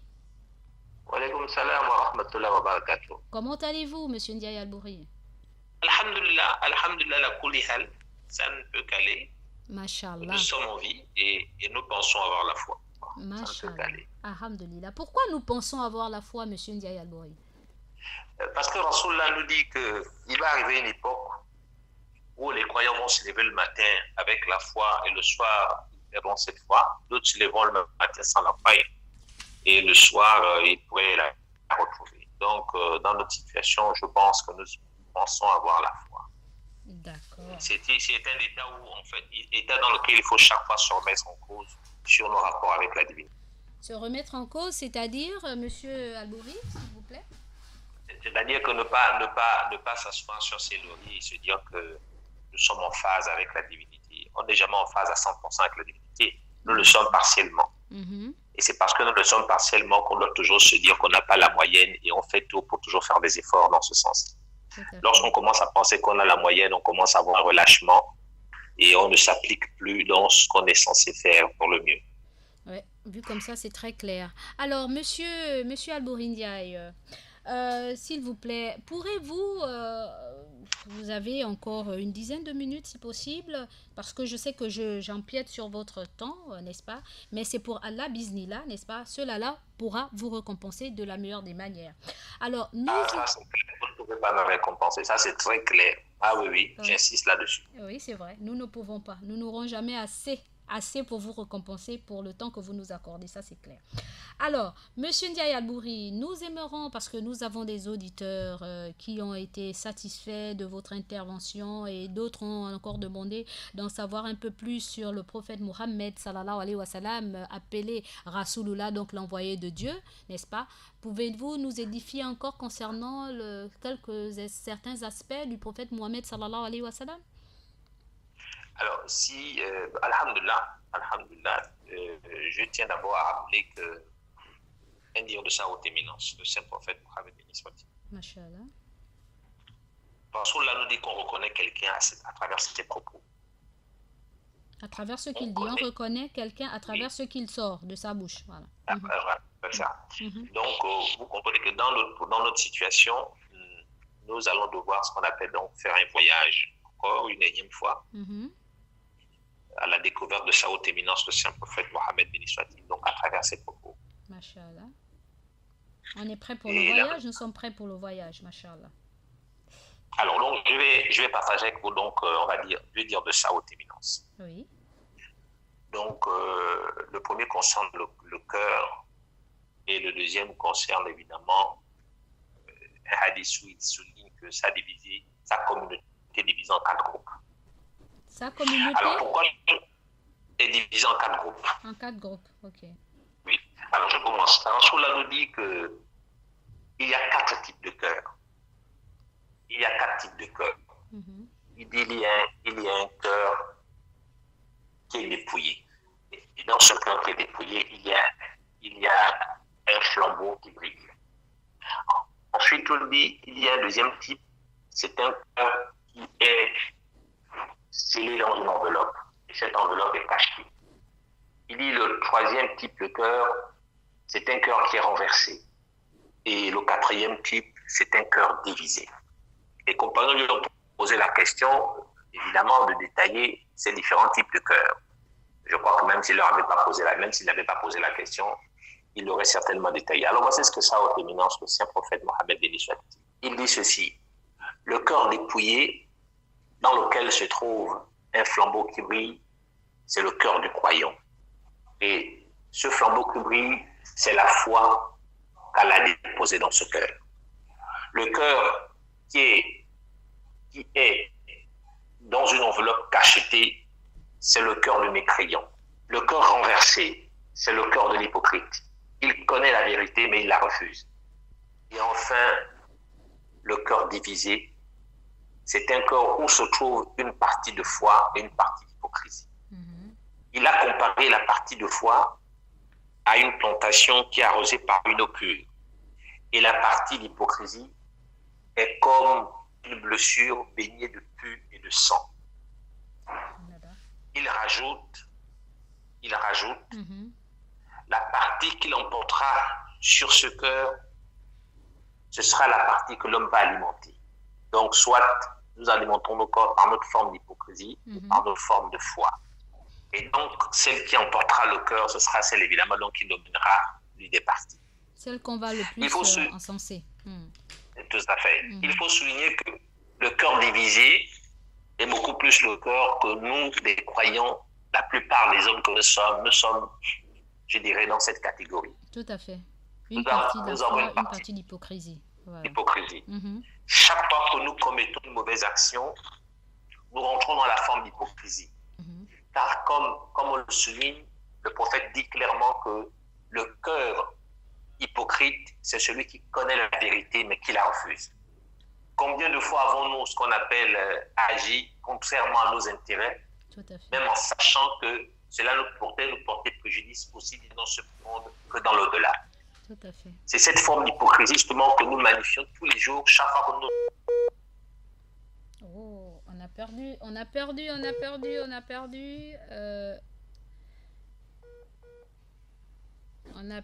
le réseau. On revient. Alors, nous allons revenir sur le cœur divisé. Nous allons rappeler le monsieur Albouri, n'est-ce pas? En espérant que... Voilà. Oui, monsieur Ndiaye. Donc, vous parliez que le plus souvent, la majorité des personnes que nous sommes, des personnes que nous sommes dans le cœur divisé. Oui, nous sommes dans la partie du cœur divisé parce que justement, nous avons une forme d'hypocrisie, nous avons une partie d'hypocrisie, une partie de foi en nous, et le combat que nous devons mener. Alors, ce que j'aime dans cette explication de dire du saint prophète Mohammed, béni soit-il, c'est qu'il dit quelque chose d'intéressant, c'est qu'il a comparé l'hypocrisie à une blessure baignée de sang et de pus, histoire de nous dire que nous pouvons soigner cette maladie qui est l'hypocrisie. Mais vous comprenez que lorsque vous avez une plaie qui est baignée de sang et de pus, vous êtes d'accord avec moi que les soins que nous allons devoir, c'est-à-dire appliquer à cette plaie, vont nécessairement faire souffrir. Tout à fait. Parce qu'il faudra nettoyer le pus, il faudra nettoyer le sang, il faudra coudre la plaie. Oui. Et ceci, c'est un travail de longue haleine, un travail qui demande un dépassement de soi. Il faudra se faire violent pour pouvoir dépasser cette forme physique qui sommet en chacun de nous. Tout à fait. Et il a comparé la partie de foi à une plantation arrosée par une eau pure. Ça veut donc dire que cette foi aussi, il faut l'entretenir à travers cette action d'arroser notre jardin par des bonnes actions. À force de faire le bien, le corps finit par s'habituer à faire le bien, au point que faire le bien devient un réflexe. Et quand on arrive à ce stade, on ne sent pas difficile de faire le bien parce que ça devient une seconde nature. De la même manière qu'à force de faire le mal, on finit par s'y accoutumer au point que faire le mal devient un réflexe. Oui. Et notre cœur en ce moment-là devient mort parce que même lorsqu'on parle des réalités sensibles, des réalités spirituelles, on ne perçoit plus, notre cœur ne vibre plus parce qu'il est mort. Alors le préserve de Marie. Amin. Amin, ya Rabbi, amin. Donc, ça, c'était déjà pour le premier dire. J'espère que les auditeurs pourront vous envoyer vos 5000 RTL monnaie, déjà pour pouvoir motiver. Ce qui est sûr, c'est que nous avons des auditeurs vraiment, machallah, qu'Allah nous les récompense pour cela. Et particulièrement une maman hors pair. Amin. Machallah. Alors, le deuxième propos de notre prophète, paix et bénédiction d'Allah soit sur lui. Rasulullah nous dit, sallallahu alayhi wa sallam, il nous dit, ma umma se divise en 4 catégories. Pardon? En 4 groupes. Sa umma, donc sa communauté, se divise en 4 groupes. lui se divise en quatre groupes. Oui. Il dit, les membres du premier groupe accomplissent leur prière, mais ils sont insouciants dans l'accomplissement de leur prière. D'accord. Vous m'avez bien saisi là? Oui, ils accomplissent leur prière, mais ils sont insouciants. Dans l'accomplissement de cette prière. Mhm. Ces derniers seront placés dans le feu qu'on appelle wail. Le wailoun ou wail. Wailoun. Le deuxième groupe, ce sont ceux qui accomplissent la prière occasionnellement. Oui. Ces derniers seront placés dans l'oreille. C'est un niveau de l'enfer. Rasoul est en train d'expliquer que à chaque situation correspond un niveau d'enfer qui correspond à un niveau de groupe. Je ne sais pas si vous comprenez. Oui, oui. Le troisième groupe, c'est ceux qui n'accomplissent jamais la prière. Ceux-là seront placés dans l'enfer qu'on appelle le sakar. Mhm. Comme Allah le dit dans ses livres, dans la sourate Mudassir, versets 42 à 43, lorsqu'on leur posera la question, pourquoi avez-vous été conduits dans le sakar, ils répondront, c'est parce que nous faisons partie de ceux qui n'accomplissaient pas la prière rituelle. D'accord. C'est bon? Oui, oui. Et enfin, le quatrième groupe est composé de ceux qui accomplissent leur prière de manière régulière et dans un état d'humilité. Allah fait référence à eux dans la sourate Al-Mu'min lorsqu'il parle de qad afahal mu'minun allazina fi salatihim khashi'un. Donc heureux les croyants, ceux qui accomplissent leur prière avec humilité. Donc je me réitère, donc sa haute éminence, le saint prophète Mohammed sallallahu alayhi wa sallam dit que sa Oumma se divise en 4 groupes d'individus. Ceux qui accomplissent la prière mais de manière négligée, ceux qui l'accomplissent occasionnellement, ceux qui ne l'accomplissent pas du tout, et enfin ceux qui l'accomplissent régulièrement avec humilité. Pour ceux qui nous écoutent, ils se reconnaîtront dans l'un des groupes, car je pense que parmi les différents auditeurs et auditrices qui nous écoutent, certains vont se retrouver dans l'un de ces groupes. Car croyez-moi, beaucoup parmi nous accomplissons la prière, mais souvent de manière négligée. Mhm. Nous ne donnons pas la valeur à cette prière. On la fait, mais de manière négligée. Donc, c'est le premier groupe. C'est le premier groupe. Et je crois que quand on parle de manière négligée, c'est-à-dire qu'en fait, on prie, mais on n'est pas là. Oui, on prie parce que, bon, il faut juste faire bonne face. Il faut, comme si on voulait se libérer d'un fardeau. Tout à fait. Donc, on le fait vraiment dans le sens de vouloir se libérer d'un fardeau. Donc, on bâcle, c'est essayer de picoter sur le sol comme le coq. C'est des, vous voyez ce que je veux dire? Oui, oui. C'est des récitations, regardez, on bâcle, c'est-à-dire que tout est rapide, la fatigue, on la restitue, mais parce qu'on veut tout sens. Allez, on veut évacuer. Oui. Alors, croyez-moi là, qu'Allah nous pardonne et que nous devons comprendre que lorsque nous prions, nous nous adressons à la divinité. Et qu'il demande un peu que nous ayons beaucoup de retenue. Quand il s'agit de réciter les versets du Coran, beaucoup de retenue, lorsqu'il s'agit de nous incliner, lorsqu'il s'agit de nous prosterner, lorsqu'il s'agit de réciter le tashahhud, qu'on devrait avoir beaucoup de retenue. Mais lorsqu'on commence à bâcler, en fait, on se moque de qui? On se moque de nous-mêmes. Tout à fait. Et là, le prophète dit, ceux-là, malheureusement, ont été maudits par Allah. C'est clair, hein, le Coran, qu'Allah nous parle. Et puis nous avons un autre groupe. Un autre groupe qui considère qu'ils n'ont pas besoin de prier, c'est-à-dire que s'ils prient, en fait, ils prient, mais occasionnellement, c'est ça. Ils considèrent que, bon, écoutez, il a fait la prière du matin, ou à rigueur, il a fait une dans la journée, il a prié aujourd'hui, mais il ne prie pas. En fait, c'est-à-dire qu'à croire que c'est comme s'il allait du principe que la divinité devrait agir avec lui de la sorte aussi. Un coup, il te gracie. Un coup, ben écoute, il t'abandonne à toi-même, ne se sentent pas redevables. Ils n'ont pas compris l'intérêt d'être réguliers à faire la prière de manière convenable. Et puis nous avons un autre groupe, ceux-là qui les laisser pour compte, qui considèrent que bon, à quoi ça sert de prier, ils ne voient pas l'intérêt. Ils se déclarent musulmans, mais ils ne prient pas du tout. Les moments où vous allez le voir faire la prière, en règle générale, c'est quand le mois de Ramadan se pointe et que là, bon, vous allez le voir à la mosquée.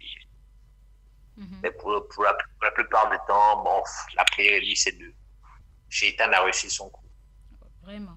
Là, il a reçu son coup. Parce que quand quelqu'un se déclare musulman et qu'il ne prie pas du tout, je me demande vraiment, il fait référence à quel islam? Parce que je ne connais pas l'islam sans prière. Et puis, nous avons le dernier groupe. Qu'Allah nous fasse. Nous avons le troisième groupe. C'est ça que je disais, ceux qui ne prient pas du tout. N'accomplissent pas la prière, oui. Du tout. C'est ce que je disais, que Shaitan a reçu son coup. C'est-à-dire que dans les trois, donc on va dire que dans ces trois groupes, ces différents groupes, les trois premiers groupes, Shaitan a reçu son coup. Le premier est hyper distrait. Oui. Le deuxième s'est dit que bof, je prie quand je veux. Prie quand même. Oui. Non, il s'est dit je prie quand même. C'est tout excuse. Je prie quand même. Oui. Et puis le troisième s'est dit bon, à quoi ça sert de prier? Oui. Je suis un pécheur, j'ai pas besoin de prier. Je suis un pécheur, j'ai pas besoin de prier. Comme lui-même dit, c'est d'être un bon musulman, avoir une belle attitude. Allô? Oui, on vous écoute, monsieur Ndiaye. Oui, c'est ça. Ça avoir une belle attitude. C'est dit que dans le mesure où j'ai un bon comportement, je ne vole pas, je ne tue pas. Et puis, il y a même des musulmans que je connais qui prient là, que je connais qui prient, mais ils font pire que moi. Et donc, je ne vois pas à quoi ça sert. Ils n'ont rien compris. Tout à fait. Ils n'ont vraiment rien compris. Et le dernier, ceux qui accomplissent leur prière avec humilité.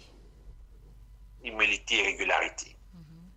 Qu'Allah nous fasse partie de cela. Amin, ya Rabbi, amin. Amin. Il me pardonne nos errements et nos manquements. Amin, ya Rabbi, amin. Vraiment, celui qui vous parle n'est pas meilleur que vous, mais celui qui vous parle, c'est qu'il y a pire que lui. Ah, machallah, c'est clair. Puis donc, j'espère que... Non, Amin, je dis Amin. Je dis seulement qu'il vous envoie vos 5000 sur votre appel, mon ami. En tout cas, la récompense d'Allah est meilleure que les 5 000 ou les 10 000 ou les 100 000 qu'ils vont nous envoyer. Ce qui est sûr, c'est qu'on espère beaucoup sur la miséricorde d'Allah. C'est ça, c'est une motivation. Allah va passer par peut-être 5 000 aussi. Amin, ya Rabbi. Pour magnifier sa miséricorde. Amin, ya Rabbi, amin. Et c'est nous qui vous remercions, c'est nous qui vous remercions. Parce que on sait que vous êtes tellement occupés dans vos multiples tâches, mais vous nous accordez quand même un petit temps d'échange pour Allah. Et ce n'est pas donné, c'est vraiment pas donné. Et on espère, Inch'Allah, que vous serez un des nôtres d'ici peu, parce que vous avez donné de l'eau à la bouche à certains de nos auditeurs par rapport à Aïcha qui n'a pas été épousée d'après les recherches effectuées à l'âge de 9 ans, comme on le dit si bien, et vous avez des preuves. On espère ça ne souffre d'aucun doute. D'accord. Et donc, on espère faire une émission vraiment, machallah, où les auditeurs seront câblés et seront édifiés par rapport à cela. Et aussi, beaucoup dans la communauté qui pensaient réellement à cette version. Mais, alhamdoulilah, c'est quand même ce côté-là qui me donnait ce pincement en me disant, mais attends, quand je regarde les filles de 9 ans, attends, mais ce sont des bébés. Et lorsque vous m'avez partagé cette connaissance, avec des preuves à l'appui, avec des calculs faits comme il se devrait, comme un bon chercheur doit le faire, alhamdoulilah, c'est vrai qu'en islam, il faut pas juste, on ne prend pas la connaissance comme si on buvait de l'eau seulement et puis on ne réfléchit pas, puisque le prophète Mohammed sallallahu alayhi wa sallam a dit, la base de ma religion, c'est la connaissance, n'est-ce pas? Et il faut aussi, et que cette connaissance doit être vraiment étayée et bien propagée, n'est-ce pas? Et bien partagée. Donc vraiment, alhamdoulilah, vous ne pouvez pas savoir combien de fois vous m'avez soulagé à travers cette recherche que vous avez faite. Et on espère tous, les auditeurs comme moi, nous aimerons vraiment que vous nous trouviez vraiment 2 heures de temps plein pour venir, pour qu'on discute, on en parle et tout, et que les uns et les autres puissent participer, etc. Mais vraiment, faites-le pour Allah, quoi. Vraiment, si vous pouvez même nous donner un jour, ça nous arrangerait. On se prépare la semaine prochaine à vous accueillir pour que vous puissiez venir dans ce plateau, parce que c'est votre radio. C'est la radio de la Oumma et on a besoin d'être édifié, d'être renforcé, d'être vraiment, alhamdulillah, mashallah. Je précise que Rasoul a dit que le raisonnement est la base de sa religion. Tout à fait. Et lorsqu'il parle de la science, il dit la science est mon arme. Et la science devait être l'arme de tous les croyants que nous sommes. Car on ne peut pas défendre notre religion si nous ne sommes pas armés de savoir. Tout à fait. Donc, quand vous voyez des musulmans, donc, c'est gousiller en tendant, soi-disant, je me sens soi-disant des musulmans, en allant, soi-disant, porter des bombes à gauche, à droite, ça n'a rien à voir avec les principes, les enseignements portés par notre prophète Mohammed sallallahu alayhi wa sallam, car il dit la science est mon arme. Et le vrai combat devrait se situer au niveau du savoir. Tout à fait. Bon, malheureusement, vous savez, quand on n'a pas d'argument, on passe à l'émotion. Et quand on est émotif, je vous apprends rien. Quand on est émotif, je vous apprends rien. Tout à fait. Donc, Allah nous facilite et qu'il nous pardonne. Amin. Alors, Monsieur Ndiaye Almouri, je vais encore me permettre de prendre quelques minutes de nos auditeurs, 5 minutes, pour qu'il ne leur reste plus que 15 minutes si possible. Alors, je voudrais aussi vous poser la question concernant tout ce qui se passe. Vous n'êtes pas en marge, vous êtes d'abord un informaticien, n'est-ce pas? Et vous n'êtes pas en marge de tout ce qui se dit à travers le monde, l'actualité, les réseaux et tout, ça va dans tous les sens.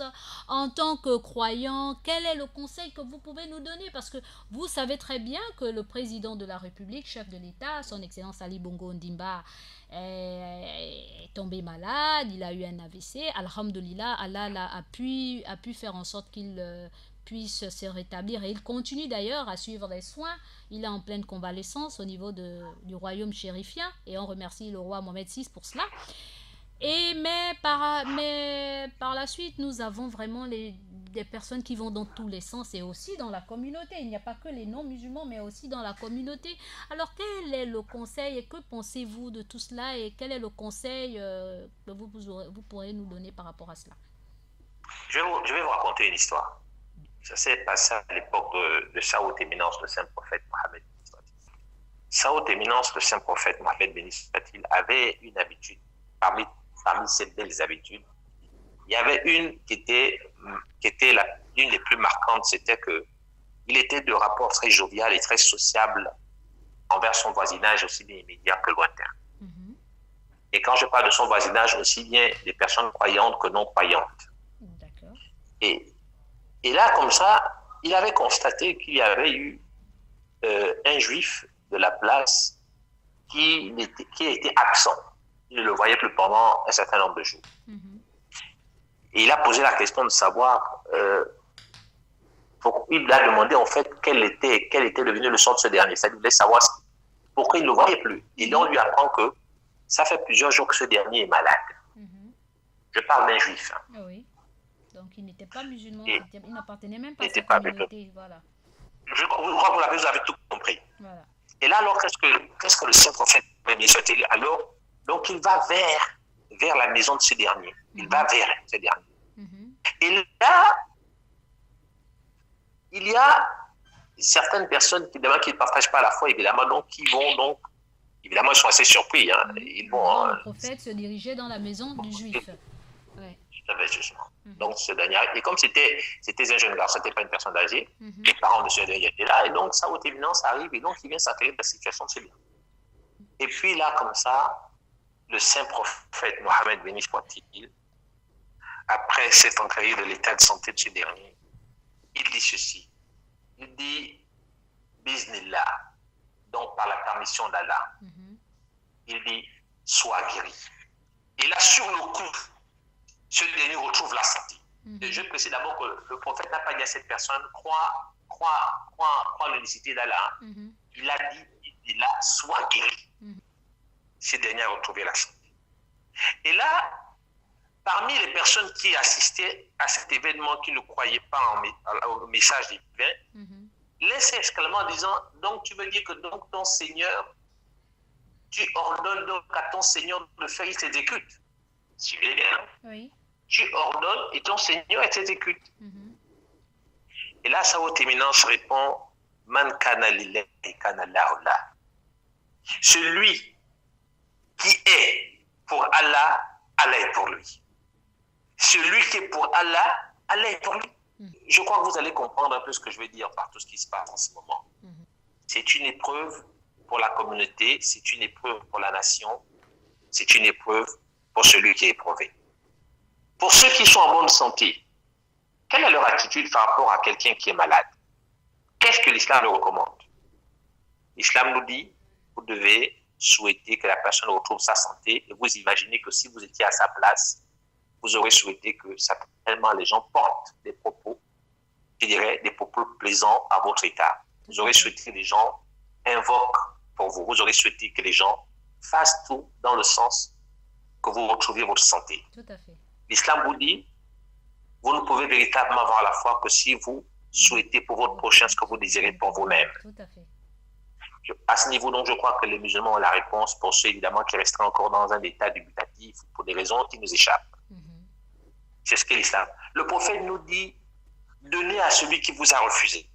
Pardonnez à celui qui vous a offensé. Mais vous imaginez, si sa haute éminence va jusqu'à nous dire, donnez à celui qui vous a refusé, il dit bien celui qui vous a refusé. Hein. Il n'a pas dit donner à celui qui vous donne. Il y a celui qui vous a refusé. Il n'a pas dit donner à celui qui ne vous a pas donné. Il dit refuser, c'est-à-dire qu'il a refusé. On va dire, si vous pouvez donner, donnez. Je m'adresse de manière générale. Comme ça, on détermine le croyant à travers ses intentions. Elles sont bonnes ou elles sont mauvaises. Quand on a au fond de nous un cœur noir, on ne peut souhaiter que du noir.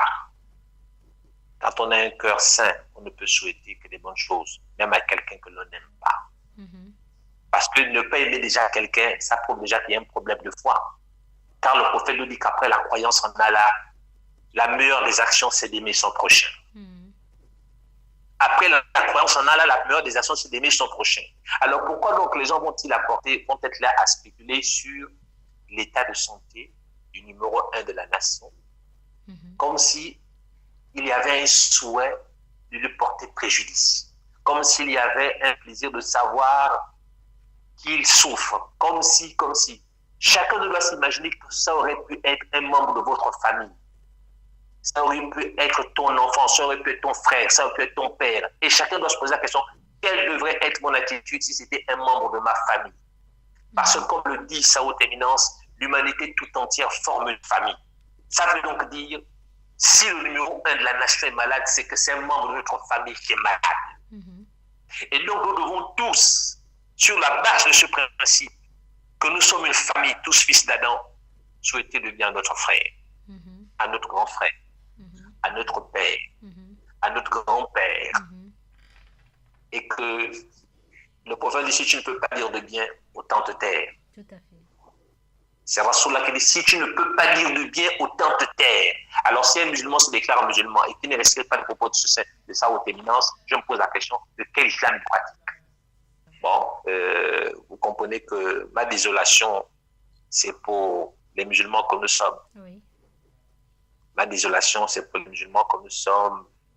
Parce que même s'il n'aurait pas été musulman, que serait été un non-musulman, dans la mesure où il a une fonction républicaine, et même s'il n'avait pas cette fonction républicaine, lorsqu'on vous apprend que votre voisin est malade, on vous demande de faire preuve de compassion. C'est pourquoi j'ai commencé à faire l'histoire qui s'est passée à l'époque du saint prophète Mohammed béni soit-il, pour qu'ils comprennent que vous ne pouvez pas être meilleur que le prophète Mohammed sallallahu alayhi wa sallam. Et vous ne pouvez pas me dire non plus qu'il a commis une erreur. Et pourtant, il avait la vérité. Mais il allait s'enquérir de l'état de santé de quelqu'un qui ne partageait même pas sa foi, qui s'opposait à sa foi. Mais parce qu'il avait compris justement que lorsque quelqu'un existe, quelle que soit sa foi, il a une raison d'existence. Et cette raison, si elle nous échappe, ne doit pas remettre en cause que la divinité ne s'est pas trompée lorsqu'il a manifesté cette personne sur la terre. Le prophète nous dit que tout bien, toute attitude positive que l'on manifeste envers une créature, même un animal. J'espère que le crédit n'est pas terminé, chers auditeurs, auditrices. J'espère bien qu'il n'est pas terminé. Je relance l'appel, on verra bien. Oui, allô? Oui, donc le prophète Mohammed sallallahu alayhi wa sallam a dit, mais il y a un problème. J'ai dit ça, c'est l'inconvénient de WhatsApp. Envoyez quand vous appelez sur WhatsApp. Il suffit que j'ai un autre appel. Tout à fait. Donc le prophète a dit, pour terminer. Je disais que... Subhanallah. Alors, ces appels-là ne terminent pas. Allô? Allô? Oui. Vous m'entendez? Oui, on vous entend. Oui. Toute bonne action que l'homme manifeste envers une créature, même un animal, nous donne droit à une récompense. Vous connaissez l'histoire de cette personne qui allait puiser de l'eau dans un puits pour un chien qui avait soif. Oui. Vous savez ce que le prophète a dit, que cette personne a eu droit au paradis pour ce geste. Oui.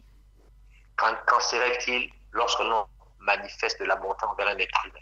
Alors, Monsieur Albouri, nous vous remercions beaucoup. Nous allons laisser les quelques minutes qui restent à nos auditeurs. Il ne nous reste plus que 8 minutes et je vais le leur laisser, je vais le leur accorder parce que nous avons beaucoup empiété sur leur temps, mais vraiment qu'Allah vous récompense de la meilleure des manières.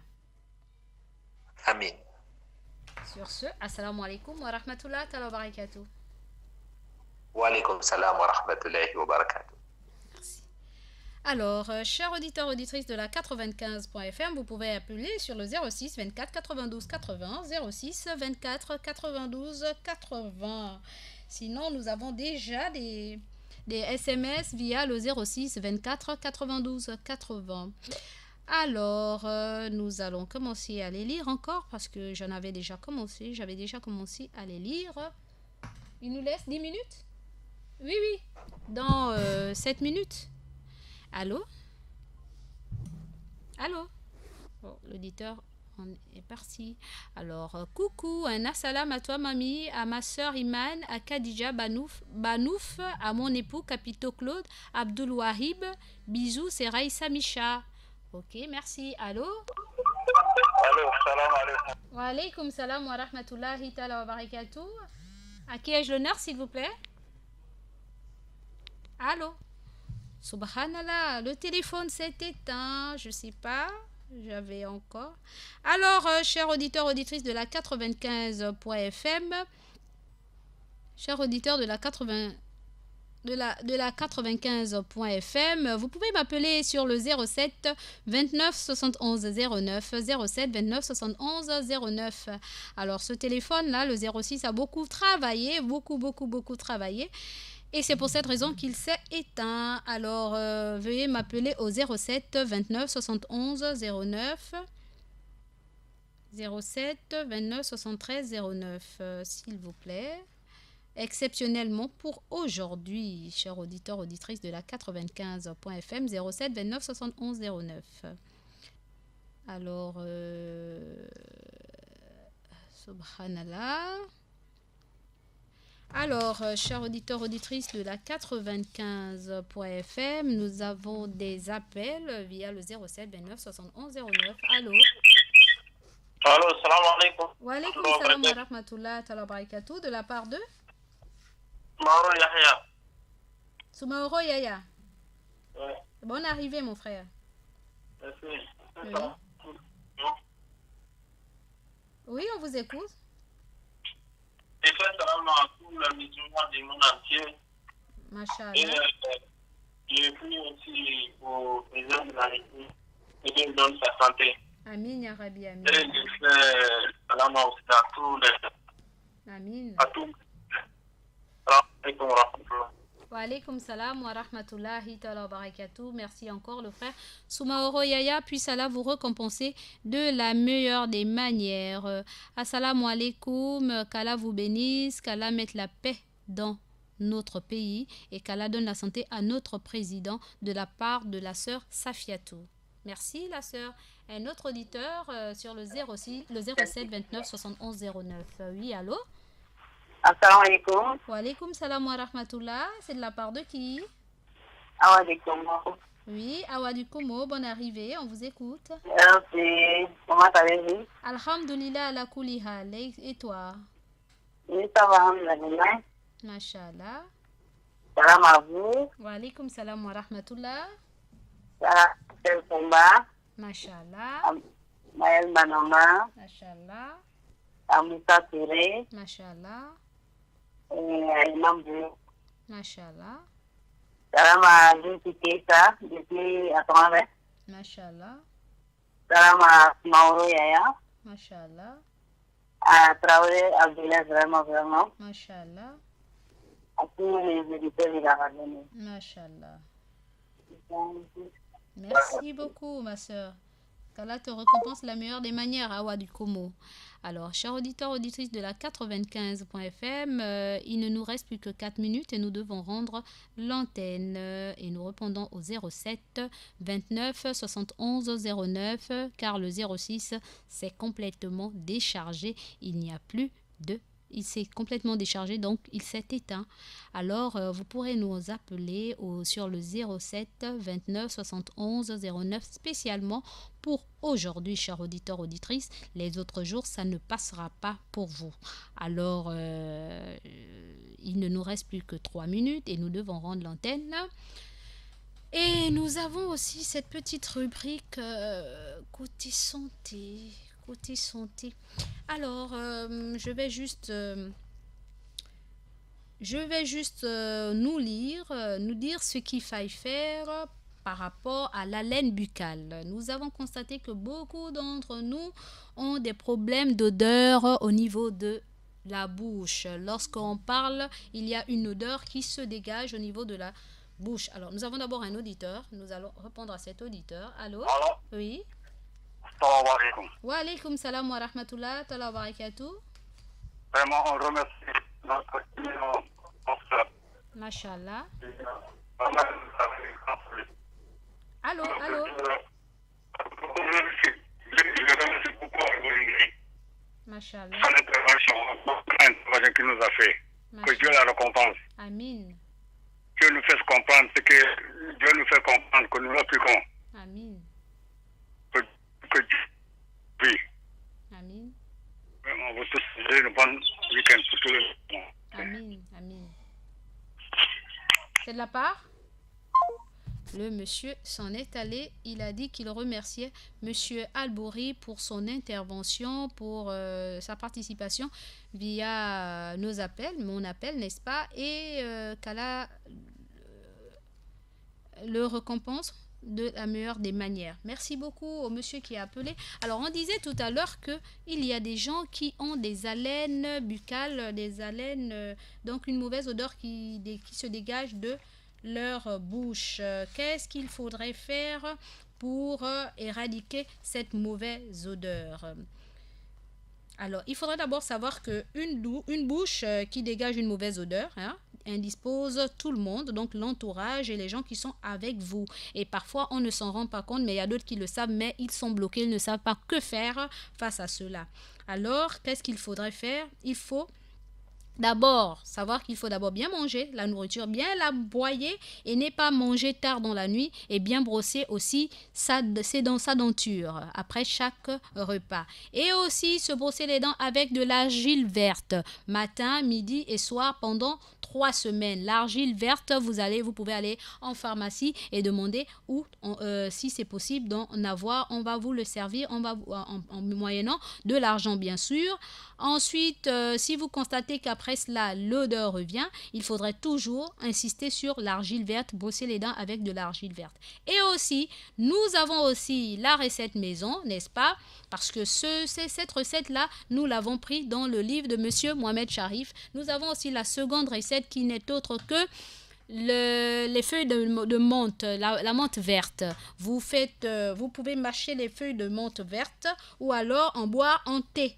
Vous faites du thé et vous buvez autant que vous pouvez et vous allez voir que vous aurez une bonne haleine. Sur ce, chers auditeurs, auditrices, nous sommes arrivés au terme de notre émission et comme j'ai promis dire quelque chose concernant la santé, c'est pour cette raison que je me suis permise de vous voler du temps. Alors, nous remercions Madame Maman Aïcha, Soumaoro Yaya, Awa du Como, Rima Onanga Yobege, Sidibé Lassina, Rabietou de Saint-Georges, Dabo Ibrahim de Plein-Ciel, Wouté Ibrahim du rond-point de Nzayon, Natacha Bekale, Arthur Ella, Nathalie Beloka et condoléances à toi, Amir Renouvier, Tsanga, Madame Tsanga Bongo, Monsieur Kanté, Mbachi Aboubakri, Serge de Bikele, Monsieur Ali et Madame Lias, sans oublier et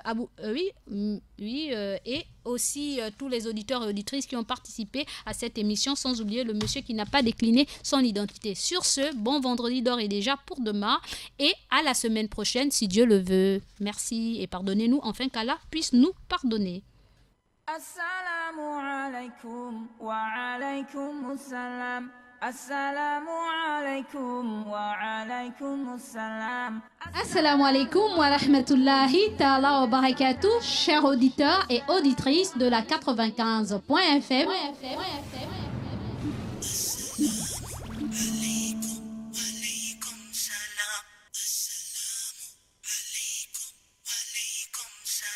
Vous êtes bel et bien avec votre sœur Mariam de l'émission Assalam et du Petit Coin Mariam.